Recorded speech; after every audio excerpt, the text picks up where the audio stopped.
Dari yang menawarkan saya itu, yang memberikan itu dari biaya 300 juta, 500 juta sampai miliaran. Ada yang harus begini, ada yang cuma sakit doang, ada yang langsung meninggal gitu. Jahat ini sikat, jahat ini sikat gitu. Maunya begitu aja kalau ilmu santet tuh begitu. Kalau udah nyantet orang sekali maunya terus-terusan.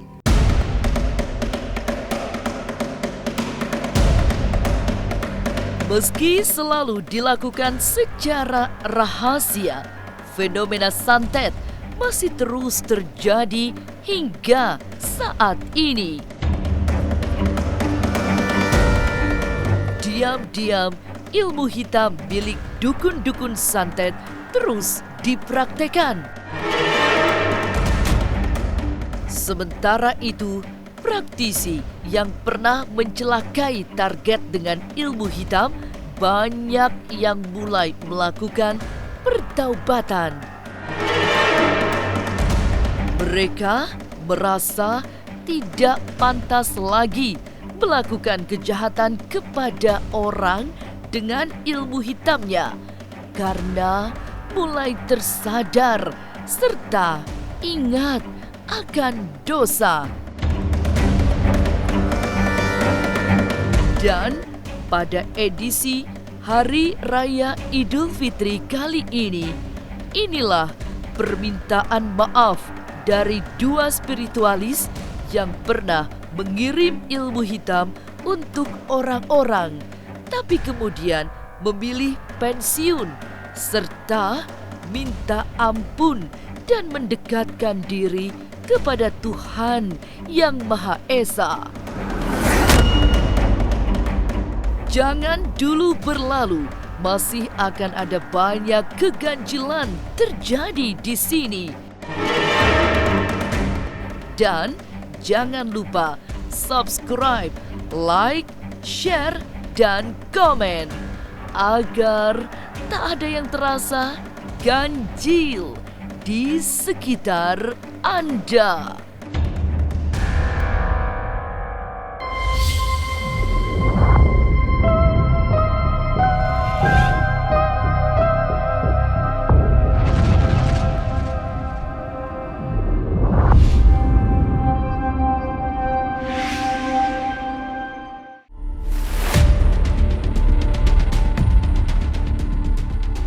Mendalami ilmu spiritual telah dijalani Bunda Dewi Ciptarasa sejak puluhan tahun yang lalu. Selama berkelana ke berbagai tempat wingit untuk melakukan tetiterah, ia akhirnya mendapatkan ilmu spiritual dengan tingkat tinggi. Ia akhirnya mempunyai ilmu hitam yang bisa mencelakai orang. Suatu ketika, Bunda Dewi Ciptarasa merasakan sakit hati yang sangat menusuk hati. Jadilah dendam kesumatnya dilampiaskan secara gelap mata dengan menyerang seseorang menggunakan ilmu hitam yang belum lama dimiliki sebagai pembuktiannya. Saya merasa tersakiti dengan seseorang, ya sekalian aja saya ketes ilmu, saya mendapatkan musuh gitu. Nah, setelah mendapatkan saya musuh, ya saya coba ilmu yang didapat itu. Dengan saya melakukan ritual sendiri tanpa kepada siapapun, dan saya minta jin penunggu jalanan, jin penunggu rumah celakai orang itu karena orang itu sudah menyakiti saya. Seperti pastinya kan kalau itu kan sama dengan bahasa santet. Saya membacakan sabda, ya sabda itu saya bacakan buat celaka orang itu sampai tidak terlihat wujudnya. Ya seperti itu, ucapan saya menjadi nyata sehingga orang itu kegeleng mobil sampai hancur, sampai tulangnya nggak kelihatan. Demi Rasulullah, saya tidak pernah menyantet keluarga saya sendiri ya, apalagi masih berkaitan dengan anak-anak, itu tidak pernah. Makanya saya tantangin, kalau memang itu dituduh saya, silakan santet balik, saya tidak takut. Memang saat itu, saat pertama kali menyakiti orang dengan ilmu hitam, Bunda Dewi Ciptarasa baru mendapatkan warisan ilmu langka setelah melewati perjalanan spiritual yang panjang. Banyak perjalanan-perjalanan yang saya lalui, bertualang dari alam ke alam, dari gunung ke hutan, perjalanan yang memang melelahkan, tidak gampang didapat. Saat itu ia bertitrah di pantai selatan di kawasan Garut, lalu ditemui Kanjeng Ratu Kidul untuk diberi ilmu yang luar biasa dahsyat. Saya mendapatkan ilmu itu dari Kanjeng Ratu Selatan. Bertemu dengan saya waktu itu di Garut, di Sancang.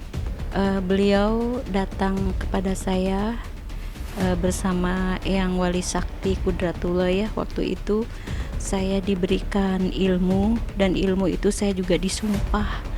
Ilmu itu ilmu yang saya berikan buat kamu, tidak bisa diturunkan kepada siapapun, baik ini untuk keperluan jahat maupun keperluan baik.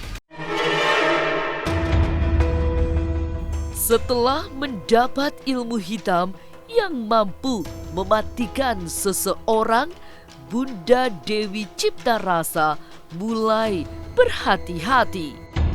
Sebab ilmu yang dimiliki benar-benar tidak bisa dilawan. Itu ia buktikan saat mendapat order menyihir seseorang. Ia menerima order tersebut semata-mata bukan karena ingin membuat orang susah, melainkan menolong seseorang. Ternyata ilmu ini tajam sekali gitu. Berarti saya tidak bisa bersembarangan untuk berucap. Saya coba lagi, ada yang memerintahkan saya gitu kan, kejadian itu, karena itu pun sangat sekali perlu ditolong, bukan karena menjahati seseorang. Waktu itu dikasih uang sama orang masih Jawa Barat ini ya, kurang lebih waktu itu sekitar 250 juta, itu saya terima.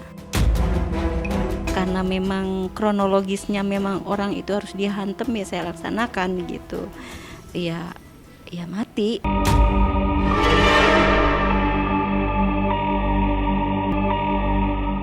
Tapi mengapa Bunda Dewi Ciptarasa akhirnya berhenti menjadi tukang kirim ilmu hitam?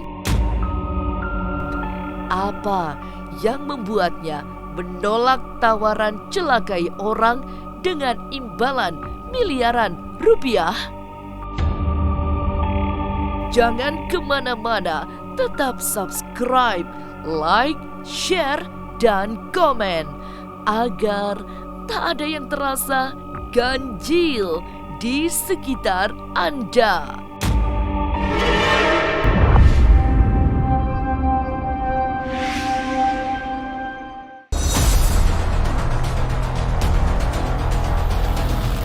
Praktek menjadi tukang kirim ilmu hitam tidak lama dijalani Bunda Dewi Ciptarasa.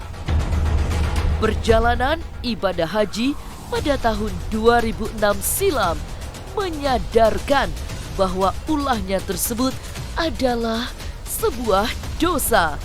Saya ke tanah suci itu saya bertanya sama diri saya sendiri. Yang jelas saat saya melakukan kesalahan itu langsung saya minta ampun sama Allah, ya bahwa saya sudah melakukan kesalahan, dan Allah pun Maha tahu pekerjaan yang saya lakukan bukan karena niat ingin saya menjatuhkan, tapi jatuh sendiri, mungkin juga udah takdirnya seperti itu.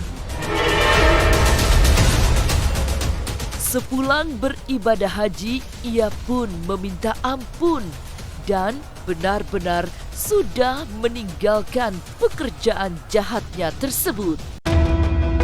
Selanjutnya, dengan ilmu spiritual yang ia miliki, kini ia menyembuhkan orang-orang yang terkena santet yang banyak berdatangan kepadanya. Ya sekarang saya lebih banyak ke ilmu putih, menangani kebanyakan saya menangani orang yang kena santet. Banyak sih sebetulnya ya yang menyuruh untuk supaya sakit aja, supaya apa, tapi itu tidak pernah saya lakukan. Setelah melewati pertaubatan, kemudian menjadi penyembuh ilmu hitam, bukan berarti permintaan melukai orang berhenti. Dewi Ciptarasa masih sering mendapatkan order untuk menyelakai seseorang lewat ilmu hitam.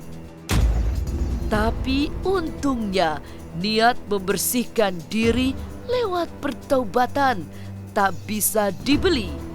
Padahal ia pernah ditawari uang miliaran rupiah untuk menyantet seseorang.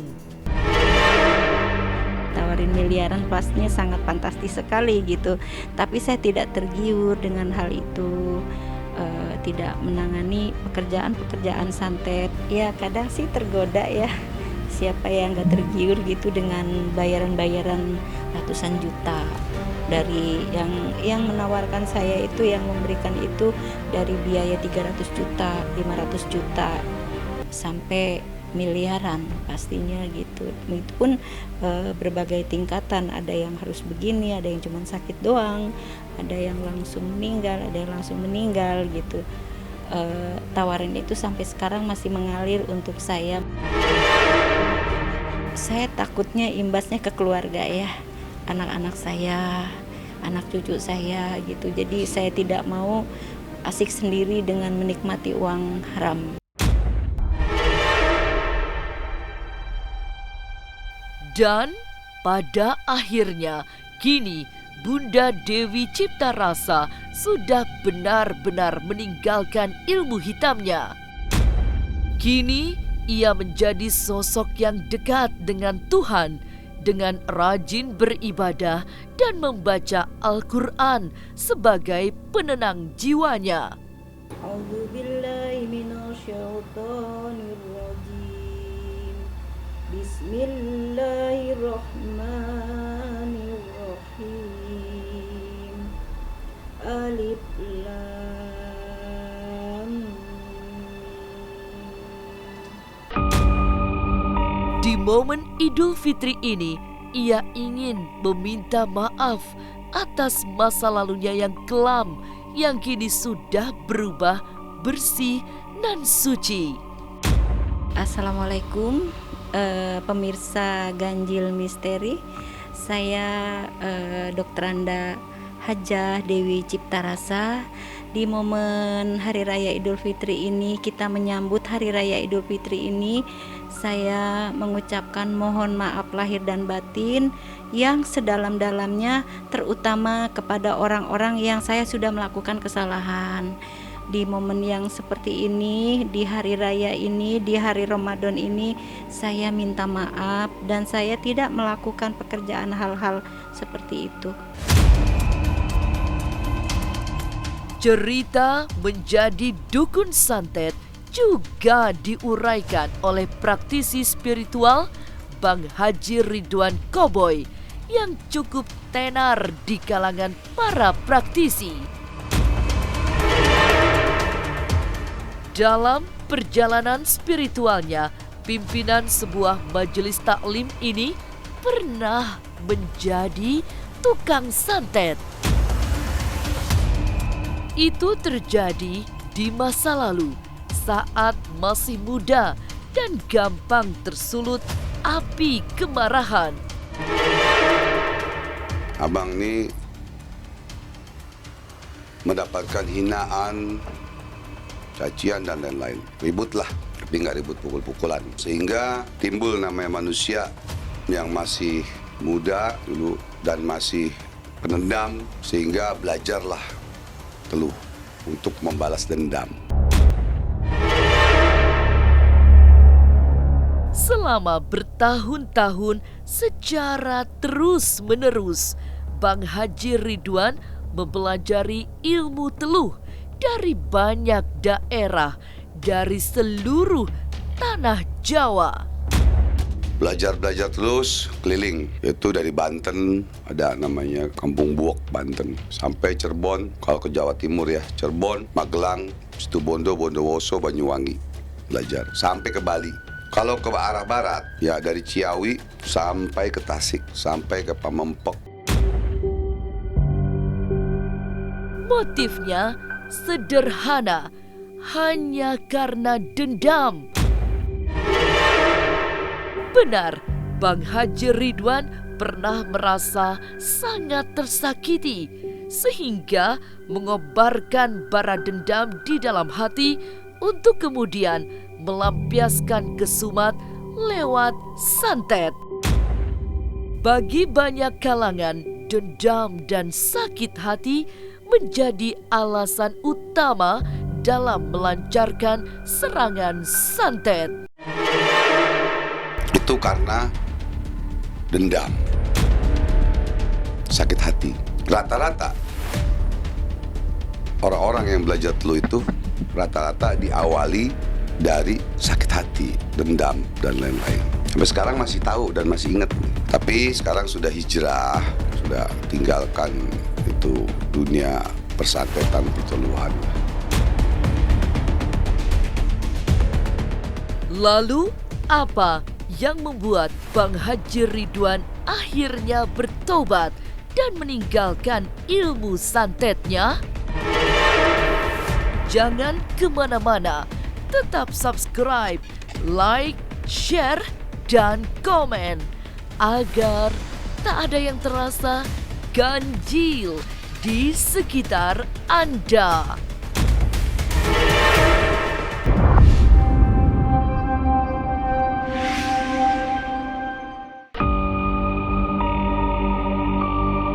Pada fase menjadi tukang santet, Bang Haji Ridwan Koboi mendapat banyak order untuk meneluh seseorang. Semua permintaan menyantet diterima sehingga pengalamannya sangat panjang dalam urusan santet menyantet. Baginya, siapa yang menyakiti orang sudah cukup alasan untuk diteluh. Jadi belajar sambil praktek selama 15 tahun itu. Jadi siapa aja pokoknya yang jahat sama abang nih, jahat ini sikat, jahat ini sikat. Maunya begitu aja. Kalau ilmu santet itu begitu. Kalau udah nyantet orang sekali, maunya terus-terusan. Nggak boleh lihat orang sombong, nggak boleh lihat orang menghina kita, udah sikat. Sebenarnya ada bukti-buktinya juga sih, barang-barang yang pernah disantet gitu ya. Ada yang di dalam kendi, dan medianya pun macam-macam, dengan media kurban dari burung gagak, kambing, boneka, ular, dan lain-lain.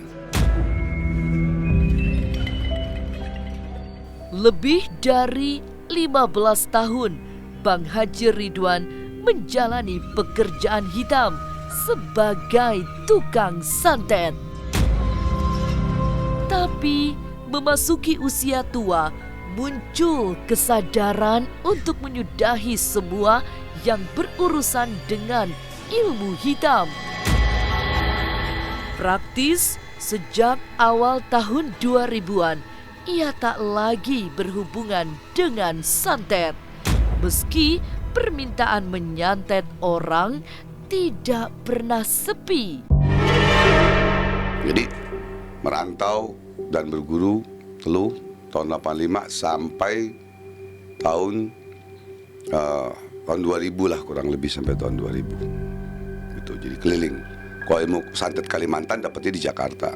Ada guru. Ya alhamdulillah sekarang tahun 2021 sudah abang tinggalkan berapa tahun lalu lah, sebetulnya sudah lama. Umur semakin tua dan kita juga ingin bertobat karena kan gak selamanya kita hidup, gak selamanya kita sehat dan lain-lain. Kita bakal mati semua, bakal wafat semua. Kita camat calon mati.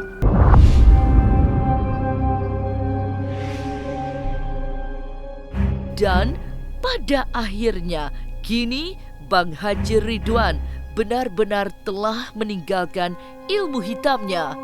Kini ia menjadi pimpinan majelis zikir dengan ratusan jamaah yang kerap datang ke kediamannya.